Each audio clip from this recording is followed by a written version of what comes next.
이스라엘 백성이 애굽을 떠나는 과정을 보면 참 드라마틱합니다. 어떻게 보면 일어날 수 없는 일이 일어나는 겁니다. 한 나라의 입장에서는 수백만 명이나 되는 자신들을 위하여 일하던 그 민족이 떠나간다 할 때 이것은 절대 있을 수 없는 일입니다.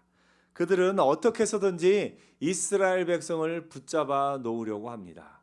웬만한 수고와 웬만한 고통과 웬만한 아픔은 참으면서 결코 이스라엘 백성을 내어보내지 않으려고 합니다. 그것이 애굽 왕의 마음입니다. 여러분이 만약 애굽 왕이라면 어떻게 하겠습니까? 어느 정도 피해는 감수하더라도 그 수백만 명에 달하는 그 인구를 몇십만 명의 그 일꾼들을 그냥 내보내지는 않을 겁니다. 오늘 바로 왕도 그렇습니다. 자신들에게 유익이 되는 애굽 나라의 이익이 되는 그들을 결코 내보내려고 하지 않을 겁니다. 그래서 이스라엘 백성이 그 애굽 땅에서 나온 것 자체가 하나님이 보여주신 기적, 그런 기적들보다 나온 것 자체가 기적인 것을 봅니다. 사실 사단이 예수 못 믿게 하려는 게 그와 같습니다. 여러분, 우리가 복음을 전할 때 참 많은 사람들에게 복음을 전하고 또 예수 그리스도의 이름을 이야기하고 하지만 사람들이 예수 믿지 않을 이유가 어마어마하게 많습니다. 그 가운데 예수 믿을 이유를 또 예수를 믿으라 하면은 뭐라고 말하냐면 하나님이 살아계신 것을 증명해 보십시오. 그러면 내가 믿겠습니다. 이렇게 말합니다. 여러분, 그런 분들이 왔을 때 여러분은 뭐라고 답하시겠습니까? 사실은 거꾸로 한번 물어보면 됩니다. 하나님이 없다는 걸 한번 증명해 보라고. 사실은 하나님이 계시다 안 계시다 이것은 증명할 수 있는 문제가 아닙니다. 사람들에게 당신이 정말 하나님이 없다라는 것을 분명히 증명해내면 내가 내 믿음마저도 버리겠다 생각을 해보면 절대 증명할 수 없습니다. 물론 버리진 않겠죠. 우린 버리겠다 말하면 안 되겠죠. 말이라도 그렇게 하면 안 되고, 아무튼 하나님이 안 계시다는 걸 당신이 증명할 수 있느냐? 증명하지 못합니다. 하나님이 계시고 안 계시고의 그 일은 어떤 논리적으로나 어떤 증거로 증명할 수 있는 문제가 아니라 우리의 신앙과 신념, 각 사람의 신념입니다. 그러니까 여러분, 하나님이 안 계시다고 믿는 것도 큰 믿음이에요. 여러분, 끝까지 하나님 안 계시다고 말하는 사람 보면 야, 저 사람 믿음이 참 대단하네. 예수 안 믿겠다고, 하나님이 계신 걸 안 믿겠다고 끝까지 하는 것도 그거 보통 믿음 가지고 되는 일이 아닙니다. 여러분, 바로가 이스라엘 백성 내보내기를 싫어하는 것처럼 사단도 우리가 예수 믿게 되는 것, 누군가 복음을 전하고 그로 말미암아 예수 믿게 되는 것, 사단이 정말 싫어하는 일입니다. 왜냐하면 그동안 사단에게 매여서 또 그 가운데 있던 그들이 그렇게 돌아서는 것을 이 바로 왕이 싫어했듯이 결코 좋아하지 않습니다. 웬만한 손해는 감수합니다. 지금 바로 왕 보십시오.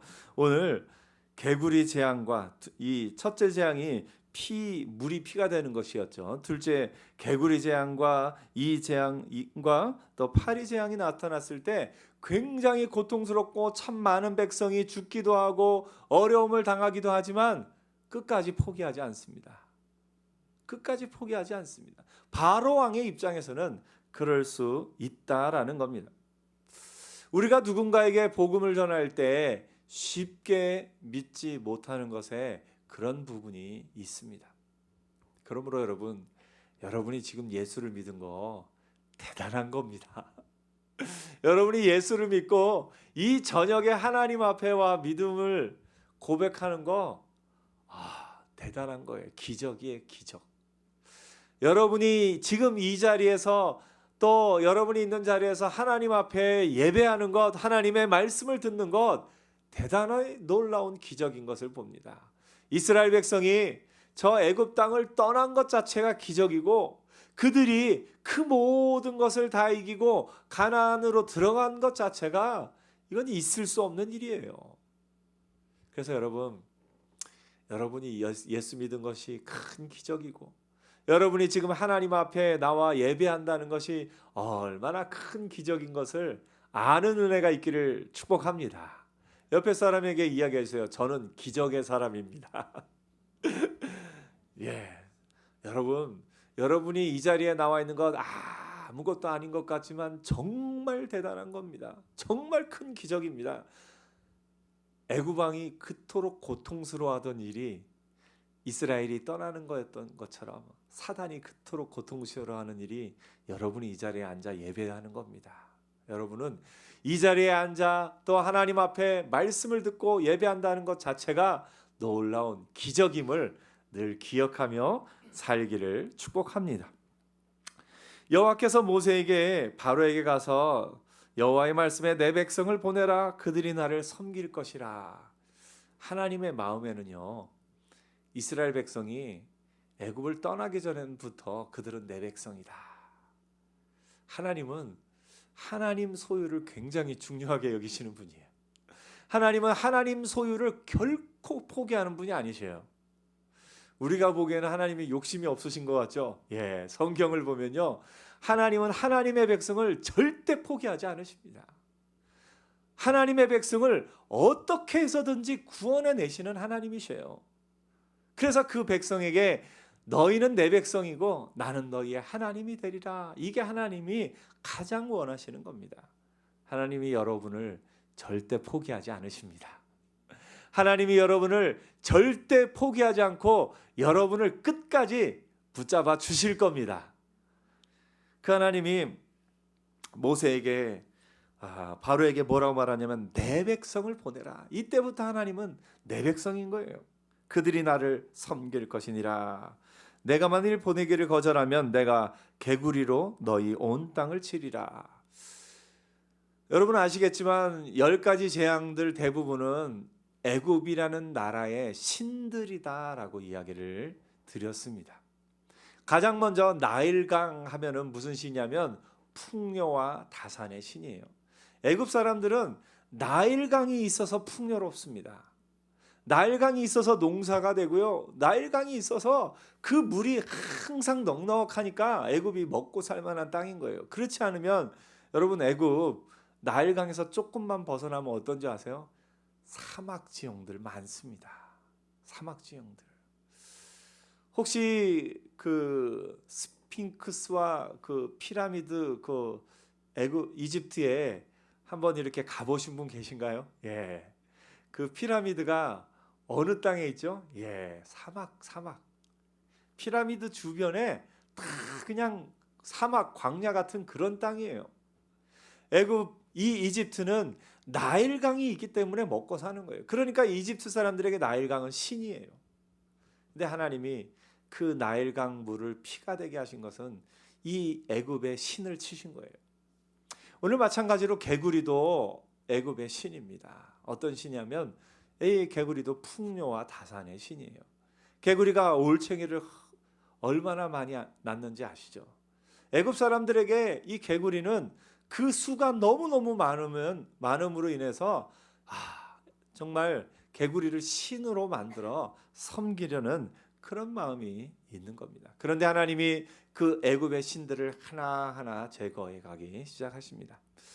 9번째 재앙에 애굽의 그 죽는 신이 무슨 신인지 아세요?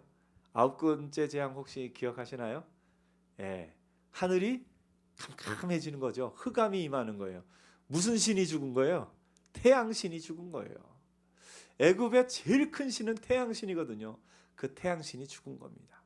그리고 마지막 10번째 재앙은 장자, 큰 아들이 죽는 거예요. 애굽의 그 피라미드나 그런 곳에 있는 그런 모든 것들을 보면은 사자의 서라는 그런 것들도 있고, 이렇게 보면은 태양신은 사람들이 섬기는 또 그런 가장 큰 신이다라고 보면, 애굽의 학자들과 또 애굽의 그 모든 사람들이 가장 핵심으로 가장 원천적인 신으로 섬기는 신이 생명의 신 오시리스입니다. 그 생명의 신 오시리스마저도 꼼짝 못하고 그 왕의 아들마저도 또 애굽의 모든 첫째 태어난 그 생명들이 다 죽는 것을 보고 이제 애굽은 두 손 두 발 다 드는 거예요. 하나님은 애굽의 모든 그들이 신으로 섬기던 그 모든 신들보다 뛰어난 분이에요. 왜 그러냐면요, 그들은 실제로 신이 아니기 때문에 그래요. 그들은 사람이 만든 거예요. 여러분, 대부분의 종교들은 사람이 어떤 진리를 찾아서, 사람이 어떤 도를 찾아서, 사람이 그 어떤 것을 찾아가서 그것에 이르는 게 보통의 그런 어떤 도를 닦고 진리를 구하는 그런 길들입니다. 그러나 성경은 하나님이 우리에게 하나님을 알려주셨어요. 우리가 하나님을 찾으러 가기 전에 하나님이 먼저 우리를 알려주시고 하나님이 우리에게 하나님을 계시하시고 우리를 먼저 내 백성이다 불러주시고 그리고 우리를 구원하여 주셨습니다. 이것이 완전히 다른 것임을 보게 됩니다. 하나님이 이 땅의 유일한 하나님이시고 그 하나님이 나를 아시고 나를 사랑하시고 나를 불러주셔서 나를 예수 믿게 하시고 하나님의 자녀 삼으신 것, 이것이야말로 우리가 평생에 기억하고 감사해야 될 일인 줄 믿습니다. 그러므로 여러분 기억하세요. 여러분은 기적의 사람입니다. 여러분이 숨쉬고 있는 자체가 기적입니다. 여러분이 하나님 앞에 와서 찬양의 목소리를 한 구절을 하는 순간 기적이 벌써 일어나고 있는 거예요. 그것을 늘 묵상하며 그 은혜 안에 거하는 저와 여러분 되기를 축복합니다. 개구리를 이렇게 올라오게 했을 때 놀라운 건 애굽의 요술사들도 그와 같이 행한다라는 것을 보게 됩니다. 요술사들도 자기 요술대로 그와 같이 행하여 개구리가 애굽 땅에 올라오게 하였더라. 이 세상도요, 하나님이 하시는 일을 비슷하게는 하네요. 세상도 우리가 현혹될 만큼 우리는 아니죠. 이미 예수 믿은 우리는 현혹되지 않는데 예수를 안 믿는 사람들이 현혹될 만큼 하나님 없이 답을 줄 수 있는 게 세상입니다. 이 세상의 모든 노력은요, 하나님 없이 살아가려고 하는 노력이에요. 사실 처음 성을 쌓은 게 누군지 아세요? 성경에 나오는 처음 성을 쌓은 것은 가인입니다. 가인이 왜 성을 쌓았는가 보면 그가 아벨을 죽이고 나서 마음에 두려움이 임합니다. 내가 아벨을 죽인 것처럼 다른 사람이 나를 죽이면 어떡하나, 또 누군가가 나를 죽이면 어떡하나 하는 그 두려움이 가인에게 임합니다. 그때 하나님이 보호해 주겠다 말씀하십니다. 뭐라고 말하냐면 너를 죽인 자에게는 내가 벌을 7배나 더할 것이다. 이 말은 뭐냐면 내가 너를 보호해 주겠다라는 말씀이에요. 그런데 가인이 그 하나님의 말씀을 믿고 의지하는 것이 아니라 가인의 마음에는 그 믿음이 없는 거예요. 그래서 가인이 처음으로 성을 쌓습니다. 가인이 쌓은 성의 의미는 하나님 없이 내가 나를 보호하려는 인간의 노력입니다. 하나님 없이도 우리가 우리를 보호할 수 있다, 인간의 착각입니다. 그 가인의 성이 나중에는 어떤 성으로 나가는지 아세요? 바벨탑으로 나갑니다. 바벨탑도 그들이 탑을 쌓은 게 뭐냐면 우리가 하늘에까지 닿게 하자. 그래서 우리로 온 지면의 흩어짐을 면하게 하자. 하나님 없이 우리가 한번 살아보자. 그게 인간들의 노력입니다. 하나님이 그 바벨탑을 무너뜨리시죠. 그리고 그들의 언어를 혼잡하게 하셔서 그들을 흩으시죠. 여러분, 하나님 없이 살 수 있다라고 생각하는 것이 인간의 가장 큰 교만이고 가장 큰 죄악입니다. 그런데 오늘날에도 참 많은 사람들이 나는 하나님 없이 살 수 있어 라고 자신 있게 말하면서 살아갑니다. 돈이 많아서 나는 이 돈만 있으면 나는 나 혼자 살 수 있어. 나에게 권력이 있고 나에게 뭐가 있고 하나님 없이 살기 위해 사람들이 참 많이 노력합니다. 사실 세상의 모든 학문들도 기본적인 것은 하나님 없이 이 세상을 이해하려는 노력이다라고 볼 수가 있습니다. 경제학, 또 심리학, 또 이런저런 학문들을 보면 하나님의 개입과 하나님의 역사하심 없이 우리가 우리의 노력으로 우리가 살아가는 이 세상 문화를 이해해 보자 하는 게 학문들의 어떻게 보면 공통된 목표입니다. 그래서 하나님이라는 이름을 빼고 설명하려고 열심히 노력들 합니다. 근데 그 노력들, 과학도 그렇고 모든 노력의 그 최종 결론에는 뭐가 있냐면 어느 정도는 알겠는데 확실히는 모르겠다. 이게 답입니다. 과학의 법칙 가운데 하이젤베르그의 불확정성의 원리가 있죠. 그거는 이제 뭐 소립자, 양장원자 그거 막 하면서 위치를 알면 속도를 알 수가 없고 속도를 알면 위치를 알 수 없다 그런 얘기도 나오기도 하는데요. 정확하게 알 수 없다는 게 답입니다. 그래서 모든 일에는 예외가 있다 하면서 그냥 끝내기도 합니다. 보통 그 통계 지표에서도 통계상으로 이렇게 해당되는 그 숫자가 아닌 바깥으로 벗어난 숫자 아웃라이어라고 얘기하면서 그렇게 하기도 하죠. 예. 모든 것은 사람들이 이렇게 저렇게 노력을 해서 알아내려고 하지만 그 안에 담기지 않는 사람의 노력으로 사람의 머리로 이해할 수 없는 또 다른 영역이 있음을 우리가 머지않아 결국은 알게 될 겁니다. 사람의 노력은요, 하나님 없이 설명하고 싶고 하나님 없이 이해하고 싶고 하나님 없이도 내가 나를 보호하며 살아가고 싶고 하나님 없이도 내가 영원히 살아가고 싶은 거, 그게 사람의 욕심입니다. 그런데 그게 사람의 뿌리 깊은 죄악입니다. 오늘 여러분 일찌감치 할 수 없습니다 라고 고백하는 사람, 그게 믿음이에요.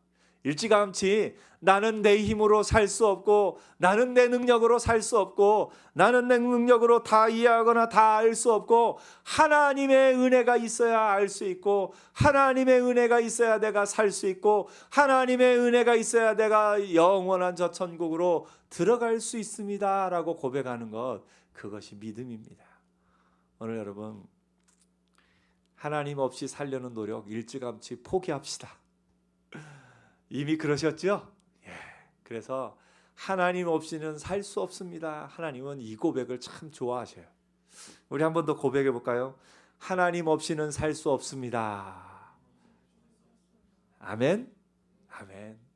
세상의 요술사들도 세상의 사람들도 하나님 없이 우리에게 줄 수 있는 답을 주려고 하나님 없이도 살 수 있다라고 흔히 유혹을 하지만 오늘 우리가 성경을 통해서 알 수 있듯이 요술사들이 조금은 따라하고 조금은 하지만 결국은 뒤로 넘어갈수록 할 수 있습니까? 없습니까? 결국은 못합니다. 예. 우리 인간들이 병을요 고치려는 노력 굉장히 귀한 노력이고 참 많은 질병들을 극복해 온 것, 인간들 하나님이 주신 은사와 은혜를 잘 활용해서 대단한 일들을 해낸 겁니다. 그렇지만 결국은 고백할 수밖에 없는 것은 우리가 고치고 우리가 알 수 있는 모든 것에는 한계가 있다라는 겁니다. 사람들이 고칠 수 있는 질병도 한계가 있고 사람들이 풀어낼 수 있는 문제도 한계가 있습니다. 알 수 없는 영역이 있고 우리가 감당할 수 없는 영역이 있음을 일찌감치 고백하고 하나님 앞에 나오는 은혜가 있기를 축복합니다. 요술사들이 그렇게 하니까 또 바로가 마음에 또 이런저런 생각을 하는 것 같습니다. 그러면서도 일단은 다급하니까 모세에게 부탁해서 그 개구리를 좀 떠나가게 하라 부탁합니다. 하나님이 모세의 그 말을 들으시고 또 그 개구리들을 떠나가게 하셔서 사람들이 모아 무더기를 쌓아서 땅에 악취가 나기까지 됩니다. 하지만 그 악취가 조금 지나가고 숨을 쉴 수 있게 되자마자 바로는 그 마음을 완강하게 하여 그들의 말을 듣지 않습니다. 바로가 그렇게 완강하게 되는 것 이상한 일이 아니라 당연한 일입니다. 당연한 일입니다. 그래서 누군가가 예수를 믿는 것 결코 쉬운 것이 아니고 수많은 노력과 은혜가 필요한 것을 봅니다. 여러분들이 여러분 주변의 가족들과 여러분이 아는 사람들을 위해서 기도할 때 그들이 쉽게 예수를 믿게 되리라 생각하지는 못할 겁니다. 하지만 결국은 하나님이 하시면 또 할 수 있습니다. 그게 쉽지는 않지만 불가능한 것은 아닙니다. 하나님이 하시면 할 수 있습니다. 그래서 우리가 늘 기도해야 될 것이 하나님, 저 사람을 붙잡고 있는 그런 것들을 다 끊어지게 하시고 빨리 하나님 앞으로 나오게 하옵소서. 우리가 기도해야 될 그런 일도 필요합니다. 셋째 재앙이 티끌이 이가 되는 재앙을 하니까 요술사들이 드디어 고백합니다. 자기 요술로 그같이 행하여 이를 생기게 하려 하였으나 못하였고 이가 사람과 가축에게 생긴지라. 요술사가 바로에게 말하되 이는 하나님의 권능이니이다. 드디어 그 사람들도 고백할 수밖에 없는 부분이 있습니다. 이는 하나님의 권능이니이다. 바로의 마음이 그 말을 듣고도 여전히 완악합니다. 결국은 모든 것을 이길 수 없음을 알고도 여전히 완악한 것이 바로의 마음인 것, 우리가 또 다시 한번 생각해 볼 필요가 있습니다. 여호와께서 모세에게 또 한번 이야기하십니다. 바로가 있는 곳에 가서 내 백성을 보내라. 그러면 그들이 나를 섬길 것이니라. 하나님은 계속 같은 것을 얘기하시네요. 그런데 계속해서 거부하는 이 바로의 모습을 봅니다. 그날에 나는 내 백성이 거주하는 고센 땅을 구별하여 그곳에는 파리가 없게 하리니. 하나님이 이제는 하나님이 하나님이신 것을 본격적으로 드러내기 시작하십니다. 예전에 나일강이 피로 변하는 것과 또 개구리와 또 이런 곳에는 또 다 같이 그 일들을 겪게 하였지만 그 가운데 특별히 파리의 재앙을 일으키면서 하나님이 고센 땅을 구별하여 그곳에는 파리가 없게 하리라. 이로 말미암아 이 땅에서 내가 여호와인 줄을 내가 알게 될 것이라. 하나님이 하나님을 알 만한 일을 이렇게 보여주실 때가 있는 것을 봅니다. 이로 말미암아 이 땅에서 내가 여호와인 줄을 내가 알게 될 것이라 하면서 하나님이 그 파리 재앙을 통해서는 하나님의 하나님 되시음을 이렇게 보여주십니다. 바로가 모세와 아론을 불러 이르되 너희는 가서 이 땅에서나 너희의 하나님께 제사를 드리라. 바로가 너무너무 힘드니까 너희는 이 땅에서 제사를 드리라. 제사를 드리긴 드리되 너희가 원하는 대로 떠나가지 말고 여기 있어라 하고 타협안을 내놓습니다. 우리가 처음 예수 믿을 때 그렇습니다. 예수 믿지 못하게 하다가 그것을 못 이기면 그냥 믿되 거기까지 가서 그렇게 하지 말고 여기도 발 담그고 여기서 제사를 드려라. 그렇게 이야기를 합니다. 여러분, 믿음은요, 발 담그던 것을 떠나는 게 믿음이에요. 떠나서 우리가 과거에 예수 믿지 않던 때 있던 우리의 삶의 문화의 터전을 떠나 하나님이 우리에게 주시는 새로운 삶의 문화의 터전으로 가는 게 필요합니다. 그래서 우리의 문화 자체, 우리의 뿌리 근본 자체가 변화되는 것이 필요합니다. 그래서 옛사람을 벗어버리고 새 사람을 입으라라고 성경은 또 이야기합니다. 또 바울은 너희가 이 세대를 본받지 말고 분별해서 하나님의 거룩하시고 선하신 뜻이 무엇인지를 분별하라 말씀하기도 합니다. 오늘 여러분, 우리가 이 세상 가운데 있지만 이 세상의 문화에 동일하게 세상 사람들이 생각하는 그 문화와 동일하게 나아가서 그 가운데서 내가 하나님을 섬길 수 있다라고 생각하는 것, 우리가 그 부분은 조심해야 됩니다. 물론 우리가 이 땅의 문화를 완전히 동떨어져서 고립되어 따로 예수 믿는 사람들의 문화를 만드는 것은 아닙니다. 하지만 우리가 해야 될 일은 이 땅의 문화 가운데 그리스도의 문화를 만들어가는 겁니다. 이 땅의 문화와 세상의 문화와 그리스도의 문화에 대해서 여러 이론들이 있습니다. 로버트 E. 웨버 같은 분도 그랬고 또 여러 사람들이 그 기독교 세계관에 대해서 이야기를 하면서 이 세상의 문화와 그리스도의 문화가 이렇게 두 개가 적대적으로 두 개가 따로 존재하는 것 아니다.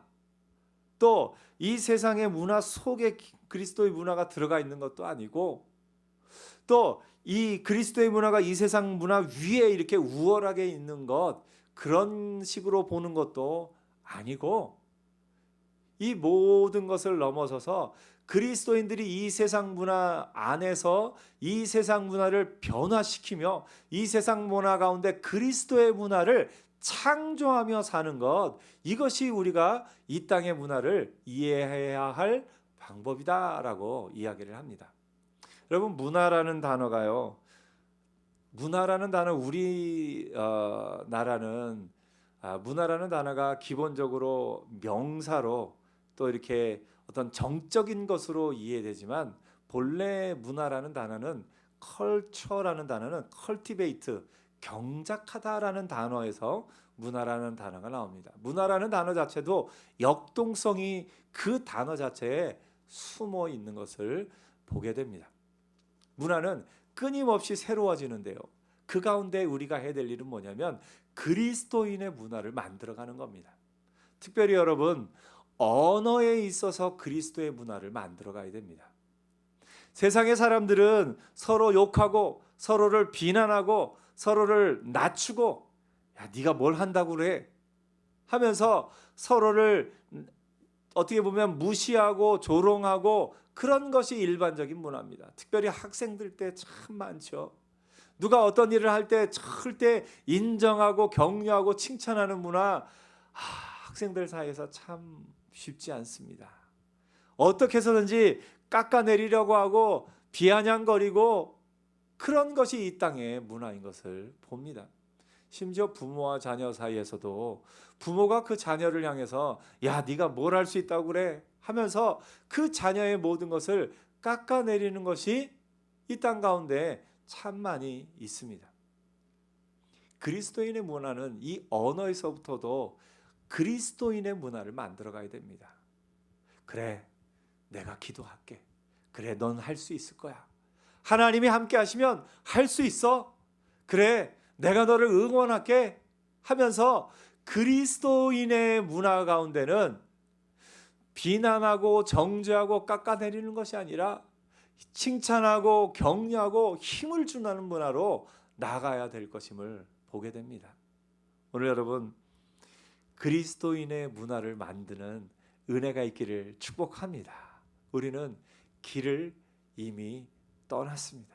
이 세상 문화 속에 발을 담그고 있던 것을 떠나서 이제 가나안 땅으로 가는 것이 이스라엘의 여정이듯이 우리의 여정도 이 땅의 문화, 죄악된 문화를 그 가운데서 완전히 고립된 것은 아니지만 떠나서 하나님의 나라를 향해서 가는 것이 우리의 여정일진데 그리스도의 문화를 만들어가며 새로운 문화를 만들어가며 나가는 저와 여러분 되기를 축복합니다. 여러분이 앞으로 여러분에게 다가올 모든 일 가운데 주님이 원하시는 문화는 무엇일까? 나의 말과 나의 행동과 나의 운전 습관과 운전 습관도 저도 더욱더 그리스도인처럼 운전해야 되겠네요.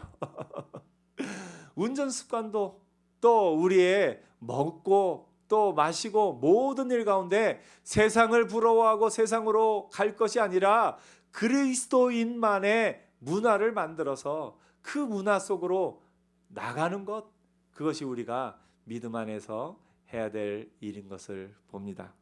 오늘 여러분 우리는 이 땅 가운데서 나아가서 이 땅을 이제 이 땅의 문화를 벗어나서 하늘나라의 문화를 이 땅으로 당겨와서 이 땅 가운데 하나님의 나라를 건설해야 될 사람들입니다.